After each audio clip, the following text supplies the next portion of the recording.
தப்பாடா, எப்படியோ என் தங்கச்சியை கொண்டு வீட்டுல கொண்டு போய் விட்டுட்டு வந்தாச்சு. இனிமேலாவது கண்ணம்மா கொஞ்சம் தைரியமா இருப்பான்னு நினைக்கேன். அதுலயும் மாமியார் இனி கொஞ்சம் அடக்கி வாசிப்பாவோன்னு நினைக்கேன். மாமியாருக்கே தெரியும் இனி நம்ம ஏதாவது கண்ணம்மா கிட்ட பிரச்சனை பண்ணா அக்கா காரி ஓடியே வந்துருவான்னு. அந்த பயம் இருக்கட்டும். யாருக்கிட்ட? அட கற்பகா படுத்துக்கிட்டு இருக்காவோ. ஏக்கா என்ன அனுசா, என்ன காச்சு உங்களுக்கு? ஏன் இப்படி படுத்திருக்கீங்க? உடம்பு ஏதாவது சரியில்லையா? அனுசா எனக்கு ஒண்ணு இல்ல. என் தங்கச்சி வீட்டுக்கு போயிட்டு வந்த மத்தியா, அந்த பஸ்ல வந்தது கொஞ்சம் டயர்டா இருக்கு, அதான் சும்மா படுத்திருக்கேன். அப்படியா? நானும் என்னமோ ஏதோ நினைச்சிட்டேன். ஏன் என்ன பார்த்தா உடம்பு சரியில்லாத மாதிரி இருக்கும்? அப்படியெல்லாம் இல்லக்கா, மத்தியானம் ஒரு நாள் நீங்க இப்படி படுத்து தூங்க மாட்டேளா, திடீர்னு படுத்திருக்கேளா, அதான் கேட்டேன். ஏக்கா டயர்டா இருக்குன்னா சூடா ஒரு கப் காபி போட்டு கொண்டு வரட்டாக்கா? வேண்டாம் அனுசா, டயர்டுன்னா அப்படிலாம் ஒண்ணும் சடவா இல்ல, சும்மா தான் படுத்திருக்கேன். சரிக்கா, ஏதாவது வேணும்னா கேளுங்க. சரி சரி. இவ்வளவு வெறி இருக்க இடத்துல கண்ணம்மாவும் நம்ம கூட இருந்தா நல்லாதான் இருக்கும். அவளுக்கும் மாமியார் வீடுன்னு இருக்குல்ல, அங்கதானே இருக்கணும். பொங்கல்லாம் முடியட்டும். முடிஞ்சதுக்கு அப்புறம் ஒரு வாரம் கண்ணம்மாவை திருப்பி நம்ம வீட்டுக்கு கூட்டிட்டு வரணும். வேற யார் வீட்டுக்கு அவளும் போக போறா? கற்பகா வாங்கத்தே, தங்கச்சிய வீட்டுல விட்டுட்டு வந்த சடவா. ஆமாத்தே, பஸ்ல வந்த பாத்தீங்களா, அதனாலதான் சும்மா படுத்திருக்கேன். உட்காருங்க. எதுக்கு கற்பகா எந்திரிச்சு உட்கார்ந்துருக்க? சும்மா படு. ஒண்ணு இல்லத்தே, படுத்துக்கிட்டே இருந்தா அதுவும் சடவா தான் இருக்கு. ஆமா, கண்ணம்மா நல்லா இருக்காளா கற்பகா? ஆமாத்தே, கண்ணம்மா நல்லா இருக்கா. அவளுக்கு இங்க நம்ம வீட்டுல இருக்கும்போது நிறைய பேர் இருந்தோம் பாத்தீங்களா, அதுல அவளுக்கு நல்லா ஜாலியா இருந்துச்சா. இப்ப அங்க போனதுக்கு அப்புறம் மாமியாரும் சம்மந்தி வீட்டுல உள்ளவங்க தானே, அதனாலதான் கொஞ்சம் ஒரு மாதிரி இருந்தா.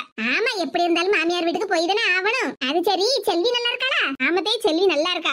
உங்களை கேட்டதா சொல்ல சொன்னாதே. நல்ல பிள்ளை, கண்ணம்மா மேல நல்ல பாசமா இருக்கா தெரியுமா? கண்ணம்மாவுக்கு பிள்ளைல தான் இல்லன்னு பேரு, ஆனா கண்ணம்மாவுக்கு செல்வி மகா மாதிரி தான் இருக்கா. ஆமத்தே, நீங்க சொன்னதுதான் 100% உண்மை. செல்வியும் எதுக்கு எடுத்தாலும் மைனி மைனின்ட்டு தான் இருக்கா. அவங்க அம்மாவை எதிர்பார்க்கவே மாட்டக்கா. ஆமா, கண்ணம்மாவும் அதுக்கு தகுந்த மாதிரி நல்ல மைனியெல்லாம் நடந்துக்கிட்டுதா. உனக்கும் கண்ணம்மாவுக்கும் ஒரே குணம் தான். அக்காவும் தங்கச்சினா சும்மாவா? ஆமத்தே, நானாவது 2 வார்த்தை வெடுக்குன்னு பேசிடுவேன். ஆனா கண்ணம்மா எதையும் யோசிச்சுதான் பேசுவா. சரி, அவன் மாமியார் நல்லா இருக்காவளா? ஆமத்தே, அவங்களுக்கு என்ன நல்லாதான் இருக்காவோ. மருமகதான் அக்கா வீட்டுக்கு போயிட்டு வர்றதுக்கு நாள் ஆயிட்டேன்னு ஒரே வருத்தத்தோட இருந்தாவோ. அப்படியா? பரவாயில்லையே, மருமகளை நல்லா தேடி இருக்காவளா?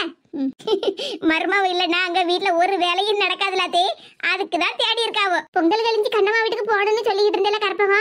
ஆமத்தே, பொங்கல் கழிஞ்சு ஒரு நாள் போகணும். அப்ப உன் தங்கச்சி வீட்டுக்கு போயிட்டு வரும்போது அவன் மாமியாரையும் ஒரு நாள் நம்ம வீட்டுக்கு கூட்டிட்டு வா. என்ன? சரிங்கத்தே, அவங்க மாமியாரையும் மருமகளையும் சேர்த்தே கூட்டிட்டு வரேன். அவங்களுக்கும் சொந்த பந்தம்னு 4-5 பேர் இருக்கும்னு தெரியாண்டமா? சரிதே, அப்ப கண்டிப்பா கூட்டிட்டு வரேன். கற்பகா, நித்யா உனக்கு போன் ஏதாவது பண்ணாளா? இல்லத்தே, பண்ணல. நானும் அவளுக்கு பண்ணவே இல்ல பாத்துருங்க. நம்ம ஆஸ்பத்திரியில வச்சுதான் சாவித்திரியை பார்த்தோம். அதுக்கப்புறம் வீட்டுக்கு கூட்டிட்டு போனதுக்கு அப்புறம் எப்படி இருக்கா ஏது இருக்கான்னு ஒரு வார்த்தை கூட போன் பண்ணி கேட்கல பத்தியா? அதுக்குதான் கேட்டேன். ஆமத்தே, நீங்க சொன்ன மாதிரி நானும் போன் பண்ணி கேட்கலாம்னு தான் இருந்தேன். எங்க தங்கச்சிய ஊருக்கு அனுப்பதிலே குறியா இருந்த பத்தியா, அதுலயே மறந்து போயிட்டு பாத்துக்குங்க. சரி கற்பகா, பரவாயில்ல. இப்ப நித்யாவுக்கு போன் பண்ணா அவளுக்கு போன் பண்ணி சாவித்திரி எப்படி இருக்கான்னு கேட்கலாம்ல? எத்தே, என் போன்ல சார்ஜ் இல்லையே, சார்ஜ் எல்லாம் போட்டிருக்கேன். இருந்தே அனுசாவை கூப்பிடுதேன், அவ போன்ல இருந்து நம்ம நித்யாவுக்கு போன் பண்ணலாம். சரி கற்பகா. அனுசா, ஏன் அனுசா, என்னக்கா கூப்பிட்டேளா? அனுசா, என் போன்ல சார்ஜ் இல்ல பத்துக்க, சார்ஜ்ல போட்டிருக்கேன். உன் போன்ல இருந்து நித்யாவுக்கு ஒரு போன் பண்ணி கூட. அத்தை, சாவித்திரி பெரியம்மா எப்படி இருக்காங்க ஏது இருக்காங்கன்னு கேட்கணுமா? சரிக்கா. ஹலோ நித்யா. சொல்லுங்க மைனி, நல்லா இருக்கீங்களா? நாங்க நல்லா இருக்கோம் நித்யா, நீ நல்லா இருக்கியா? ஆமா மைனி, நானும் நல்லா இருக்கேன். அனுசா, சாவித்திரி பத்தி கேளு. நித்யா, சாவித்திரி பெரியம்மா நல்லா இருக்காங்களா?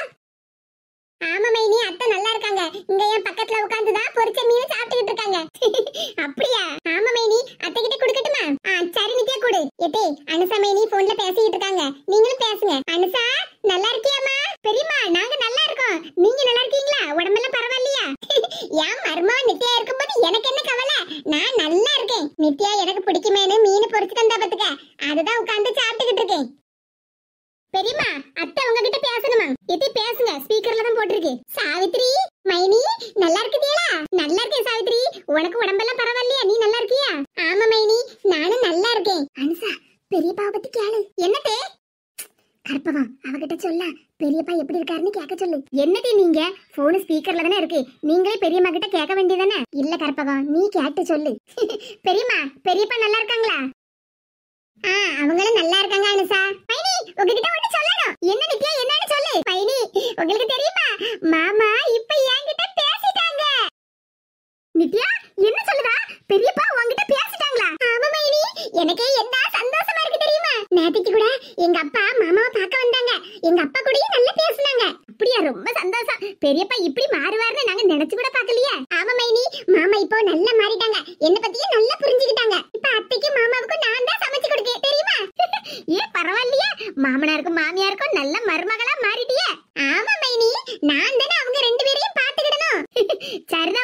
உன் காட்டுல இனி மழைதான். ஆமா மைனி, எனக்கே இப்பதான் மனசுக்கு நிம்மதியா இருக்கு. நீங்க இனி நேர்ல வந்து மாமாவை பார்த்தாலும் எதுவுமே சொல்ல மாட்டாங்க, உங்க கூடயும் நல்லா பேசுவாங்கன்னு நினைக்கேன். அந்த அளவுக்கு மாமா மாறிட்டாங்க தெரியுமா மைனி? சரி நித்யா, அப்ப நேரம் கிடைக்கும் போது நானும் நேர்ல வாரேன். என்ன? சரி மைனி, எப்ப வேணாலும் வாங்க. சரி நித்யா, அப்ப போனை வைக்கிட்டா?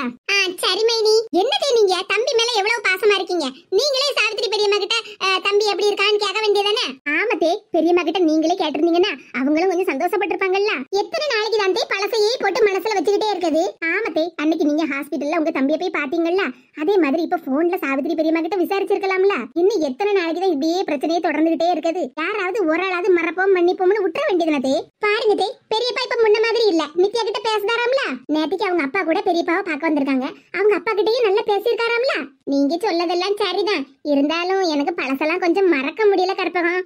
அதான் சொன்னோம்ல தே, மறப்போம் மன்னிப்போம்னு விட்டுருங்க. தம்பி தானே, நீங்க பெரிய மனுஷியா இருந்து நல்ல முடிவு எடுங்க தே. எல்லாம் காலம் மாறும்போது தன்னால எல்லா விஷயமும் மாறும். பக்கத்து வீட்டுல இருந்த மருமவ நித்யா கிட்டே இவ்வளவு நாளும் பேச்சு கொடுக்காம இருந்தா, இப்ப கொஞ்சம் மாறி இருக்காம்ல. இன்னும் கொஞ்ச நாள் போகட்டும், எல்லா விஷயமும் நல்லதாவே நடக்கும். இத்தி, அப்ப நீங்க பெரியப்பா கிட்ட பேசிருவீங்கல்ல? பாக்கலாம் கற்பகம், எல்லாம் ஒரு நாள் மாறும்ல. நீங்க பெரியப்பா கிட்ட தானே பேச மாட்டீங்க, சாவித்திரி பெரியம்மாவை நேர்ல போய் பாத்துட்டு வரலாம்ல தே. ஆமதே, நீங்க வீட்டுக்கு போகாட்டாலும் நித்யா வீட்டுல சாவித்திரி பெரியம்மாவை வர சொல்லி அவங்கள நேர்ல பாத்துட்டு வர வேண்டியதுனே. நீங்க நித்யா வீட்டுக்கும் போன மாதிரி இருக்கும், சாவித்திரி பெரியம்மாவை நேர்ல போய் விசாரிச்ச மாதிரி இருக்கும்ல. எனக்கும் 2 நாளைக்கு முன்னாடி அந்த நினைப்பாதான் இருந்துச்சு. நம்ம அவங்க கூட தானே சண்டை போட்டிருக்கோம், நம்ம நித்யா வீட்டுக்கு போய் நேர்ல சாவித்திரியை விசாரிச்சுட்டு வரலாம்னு தான் நினைச்சேன். ஆனா என்னத்தை இப்படி ஆனான்னு இழுத்துக்கிட்டு இருக்கீங்க? நான் இருக்கேன், அப்புறம் சில்பாக்கா இருக்கா, நாங்க 2 பேரும் உங்களை நித்யா வீட்டுக்கு கூட்டிட்டு போறோம். ஆமத்தே, நீங்க போயிட்டு வாங்க, நான் வீட்டை பாத்துக்கிட்டேன். நித்யாவும் சில்பாவும் உங்களை கூட்டிட்டு போவாங்க. சரி, அப்ப ஒரு 2 நாள் ஆகட்டும், அதுக்கப்புறமா போலாம். 2 நாள் என்னத்தே 2 நாள்? நல்ல விஷயம் எதையுமே தள்ளி போடவே கூடாது. நாளைக்கு காலையிலேயே நம்ம நித்யா வீட்டுக்கு போறோம், அவ்வளவுதான். அனுசா, அது பாருங்கதே, அது போயின்ல பேசிட்டே இருக்கப்படாது. நாம போறோம், அவ்வளவுதான். சரி அப்பாடா, அத்தை சரின்னு சொல்லிட்டாங்க. சின்ன பொண்ணே, பொங்கலுக்கு உங்க மாமனார் மாமியார் வராங்களா? ஆமாக்கா, பொங்கல் தீபாவளின்னு அவங்க தனியா கொண்டாட மாட்டாங்கல்ல. எந்த வருஷமும் எங்க வீட்டுக்கு தானே வருவாங்க. அதனால நாளைக்கு சாயங்காலம் வந்தாலும் வருவாங்கக்கா. பரவாயில்ல, உங்க மாமியார் நல்ல குணம் தான். அதனாலதான் மாமியார் மருமகளுக்குள்ள எந்த பிரச்சனையும் வராம இருக்கு பத்தியா? ஆமாக்கா, நான் கொஞ்சம் சிடிச்சிட்டுன்னு கோவப்படதான் செய்வேன். ஆனா எங்க மாமியார் எப்படி கிடையாது, நல்ல தங்கமான மனசுல. சரி, அதெல்லாம் இருக்கட்டும். உங்க பெரிய மாமியார் வராங்களா எப்படி? பெரிய தீவக்கா கேக்கியோ? ஆமா சின்ன பொண்ணே, ஒரு வாரமா உங்க வீட்ல வந்து உட்கார்ந்துக்கிட்டு உன்னை ஆட்டி படைச்சாவல்ல அந்த பெரியத்தை வருவாங்களா எப்படி? ஒரு வாரம் அந்த கிழவி என்ன போட்டு படாத பாடல படுத்தி விட்டு எங்க மாமியாரே எனக்கு பிரச்சனை தரக்கூடாதுன்னு அவங்க பாட்டுக்கு தனியா இருக்காவோ. இந்த பெரிய மாமியார் என்ன பாத்துக்கிட்டதே அப்படி இப்படின்னு சொல்லிக்கிட்டு என்ன போட்டு ஒரு பாடா படுத்திட்டுல போயிட்டு எங்க பெரியத்தைய கூட்டிட்டு வந்தா எங்க மாமியாருக்கு எங்க இடம் கிடையாதுன்னு தெரியும். அதனால கூட்டிட்டுலாம் வர மாட்டாவோ. அப்படியே கூட்டிட்டு வந்தாவோன்னு வச்சுக்கிடுங்க, பொங்கல் எங்க பெரியத்தைக்கு தான். சரி சரி, கோவப்படாத, அதெல்லாம் இருக்கட்டும். அம்மா, பொங்கலுக்கு காய்கறி அப்புறம் மளிகை சாமான்லாம் வாங்கணும்ல சின்ன பொண்ணே? ஆமாக்கா, நேத்திக்கு ரேஷன் கடையில ஒரு வார்டு லைன்ல நின்னு எப்படியோ இந்த அரிசியும் சீனி ஒரு துண்டு கருமையும் வாங்கிட்டு வந்துட்டோம். இனி காய்கறி எல்லாம் வாங்கணும்ல. இங்க நம்ம சுப்பையான கடையில காய்கறி எல்லாம் வாங்கலாம், ஆனா தலைக்கு மேல விலையை சொல்லுவாரு. ஆமா, அந்த மனுஷன் கடையில போய் காய்கறியா வாங்கினா 5-6 பச்சை மிளகா கூட நமக்கு ஃப்ரீயா தரமாட்டாரு. இப்ப நம்ம பொங்கலுக்குன்னு போய் காய்கறியை வாங்கினோம்னா அவ்வளவுதான். அதுக்குதான் சின்ன பொண்ணு சொல்லுவேன், நம்ம 2 பேரும் சேர்ந்து நாளைக்கு சந்தைக்கு போமா. அங்க நிறைய காய்கறி எல்லாம் கூறு கட்டி வச்சிருப்பா பத்துக்க, நம்ம தேவைக்கு வாங்கிக்கிடலாம்ல. அது இல்லாம நிறைய கடை இருக்கும் பத்தியா, நம்ம விலையை பார்த்து எடுத்து வாங்கலாம். சரிக்கா, அப்ப நானும் வரேன் சந்தைக்கு. என்னை விட்டு போயிடாதியோ. கரும்பு வேற ஒரு 2 கட்டு கரும்பு வாங்கணும். என்ன சின்ன பொண்ணு சொல்லியா, 2 கட்டு கரும்பா? ஆமாக்கா, எனக்கு தான் கரும்புனாலே ரொம்ப பிடிக்குமே. 2 கட்டு கரும்பையும் 2யும் நல்லா தின்னுபிடுவோம்ல. சரிதான் போ, கற்பகாவும் நேற்றுக்கே காய்கறி எல்லாம் வாங்கணும்னு சொல்லிட்டு இருந்தாவோ. பேசாம அவங்களையும் சந்தைக்கு கூட்டிட்டு போவோம். சரிக்கா, அப்ப நான் சாயங்காலம் கற்பகா வீட்டுக்கு போவேன். அவங்க கிட்டயும் ஒரு வார்த்தை சொல்லுதேன். சரி சின்ன பொண்ணே, அப்ப நம்ம எல்லாருமா சேர்ந்து போய் காய்கறி வாங்கணும்னா கொஞ்சம் விலையை குறைச்சு எடுத்து வாங்கலாம்ல? நல்ல ஐடியா தான்க்கா. 2 பேரும் மரத்து மூட்ல உட்கார்ந்து பாடி பேசிட்டு இருக்க மாதிரி இருக்கு. எனக்கு தெரியாம எந்த கதையும் பேசக்கூடாத. ஏக்கா, உங்க பின்னாடி சுந்தரி அக்கா வாராவோ? வரட்டும் வரட்டும், வந்தா நமக்கு என்ன? சின்ன பொண்ணு, சுந்தரி கிட்டயோ நாளைக்கு சந்தைக்கு வரேன்னு ஒரு வார்த்தை கேட்டு நாம மட்டும் இவகிட்ட சொல்லாம கொள்ளாம சந்தைக்கு போயிட்டு வந்துட்டோம்னு வச்சுக்க, என்னமோ நானும் சந்தைக்கு வந்திருந்தோம்னா 500 ரூபாய்க்கு காய்கறி வாங்கியிருப்பேன், 1000 ரூபாய்க்கு காய்கறி வாங்கியிருப்பேன் அப்படியே நடிச்சிருவா. அதனாலதான் சொல்லுவேன், ஒரு வார்த்தையை சொல்லிரு. ஏன்க்கா, நீங்களே சொல்ல வேண்டியதானே? நான் சொன்னா ஏதாவது இடக்கு மடக்கா பதில் சொல்லிட்டே இருப்பா, நீதான் கரெக்டா கேப்பா. நீயே கேளு சின்ன பொண்ணு. சரிக்கா, நானே கேக்கேன். சுந்தரி அக்கா, என்ன இந்த பக்கம்? உங்களை விட்டு நான் எங்க போறேன் சின்ன பொண்ணு? உங்களை தான் பார்க்க வந்தேன். சரி, மரத்து முட்ல உட்கார்ந்து பாட்டு பேசலாம்னு வந்த பத்துக்க. அப்புறம் சின்ன பொண்ணே, பொங்கல் வேலையெல்லாம் எப்படி போயிட்டு இருக்கு? பொங்கல் வேலையெல்லாம் ஓரளவு முடிஞ்சதுக்கா. நாளைக்கு நாங்க எல்லாருமா சேர்ந்து சந்தையில போய் காய்கறி வாங்க போறோம். நீங்களும் வரீங்களா? அம்மா, யாரெல்லாம் போறீங்க? நம்ம தெருவோட எல்லாரும் தாங்க போறோம். நீங்களும் வரீங்களா? உங்களுக்கும் காய்கறி வாங்கணும்னு சொல்லுவே இல்லக்கா. அட போச்சு சின்ன பொண்ணு, கொஞ்சம் போல பச்சரிசில வெண்பொங்கலும் அப்புறம் கொஞ்சம் இனிப்பு பொங்கலும் போட்டு குழம்பு கூட்டு பொரியல் அவியல்னா வைக்க போறேன். அங்க பொங்கலுக்கு நம்ம சாமிக்கு முன்னாடி வைப்போம்ல பஞ்சாறு காய்கறி, அவளத்தையும் போட்டு எடுத்து ஒரு சாம்பார மொத்தமா வைக்க வேண்டியதான். அப்ப வெறும் சாம்பார் மட்டும் தான் வைப்பேளா? ஆமா, சாம்பார் வச்சு இந்த சோத்தை வச்சு திங்கணும். அப்புறம் கொஞ்சம் போல இந்த பாயசம் இருக்கலாம், அதையும் தின்னுட்டு பொங்கலை முடிக்க வேண்டியதான். இப்ப உங்க வீட்டுல ஒரு வெங்காயம், அப்புறம் நம்ம கனியாக்கா வீட்டுல 2 தக்காளி, கற்பாக்கா வீட்டுல 2 கத்திரிக்காய், அப்புறம் அமதி வீட்டுல 5-6 உருளைக்கிழங்கு பீன்ஸ், அப்படி இப்படின்னு ஒவ்வொரு வீட்டுல ஒவ்வொரு காய்கறியை வாங்கினா முடிஞ்சு போச்சு. அதான பாத்தேன், வாய பரம் வாய இவளுக்கு. நானும் என் மாப்பிள்ள அப்புறம் என் பிள்ளை வீட்டுல 3 பேர் தானே சின்ன பொண்ணு. 3 பேருக்காக நான் அரைச்சட்டி குழம்பா வைக்க முடியும்? கொஞ்சம் போல தானே வைக்கணும். அதுக்கு என்னத்துக்கு நான் சந்தை வரைக்கும் வந்து 100 ரூபா 150 ரூபான்னு போட்டு காய்கறியை வாங்குறதுக்கு? நீங்க எல்லாருமே காய்கறி வாங்க போறியா? ஒவ்வொரு வீட்லயும் ஒவ்வொரு காய்கறியா வாங்கிட்டு எனக்கு முடிஞ்சு போச்சு சின்ன பொண்ணு. நம்ம எல்லாரும் அப்படியே பழகிருக்கோம். அப்ப நீங்க நாளைக்கு சந்தைக்கு காய்கறி வாங்க வரல அப்படிதானக்கா? ஆமா சின்ன பொண்ணு, பெரிய மனுஷால் நீங்க எல்லாரும் போகும்போது நான் என்னத்துக்கு? சின்ன பொண்ணு, இவள இந்த இடத்தை விட்டு கிளம்ப சொல்லு. எனக்கு அவ்வளவு கோவம் வருது. ஏன் கனியக்கா என் மேல இவ்வளவு கோவப்படுதியா? இங்க பாரு சுந்தரி, பேசாம இருந்துரு, என் வாயை கிளறாத. நான் இப்ப என்னக்கா சொல்லிட்டு நீ இவ்வளவு கோவப்படுதியா? வாசி வாசி எல்லாம் வாசியிலே தான் காலத்தை கழிக்க. பொங்கல் அதுமா ஒரு 100 ரூபா திட்ட போட்டு காய்கறி வாங்குறதுக்கு உனக்கு முடியல. ஒவ்வொரு வீடா போய் ஒவ்வொரு காய்கறியை வாங்குறியோ? என்னடா இதுக்கு போய் இவ்வளவு கோவப்படுதியா? நாம எல்லாரும் ஒண்ணுக்குள்ள ஒண்ணாதானே பழகிருக்கோம். என்னமோ நான் பொங்கல் அன்னைக்கு ஒவ்வொரு வீடா போய் குழம்பு கூட்டலாம் வாங்குவீங்களா சொன்ன மாதிரி இருக்கு. அப்போ உன்கிட்ட பேசுறதுக்கு எனக்கு திராணி இல்லப்பா. இவகிட்ட ஒரு வார்த்தை சொல்லணும்னு நினைச்சேன் பாரு, என் புத்திய சொல்லணும். உங்க வீட்ல வந்து 2 தக்காளியா வாங்குவேன்னு சொன்னதால தான் இவ்வளவு கோவப்படுதியா? அதையும் நான் வாங்கல, சரியா? சின்ன பொண்ணே, உங்க வீட்ல வந்து நான் வெங்காயம் வாங்க வருவேன்னு சொன்னோம்ல, அப்பமே தக்காளி நீயே தந்துறியேனா? நான் யார் வீட்லயும் போய் தக்காளி வாங்க மாட்டேன். சின்ன பொண்ணே, என்ன பண்ணுதா?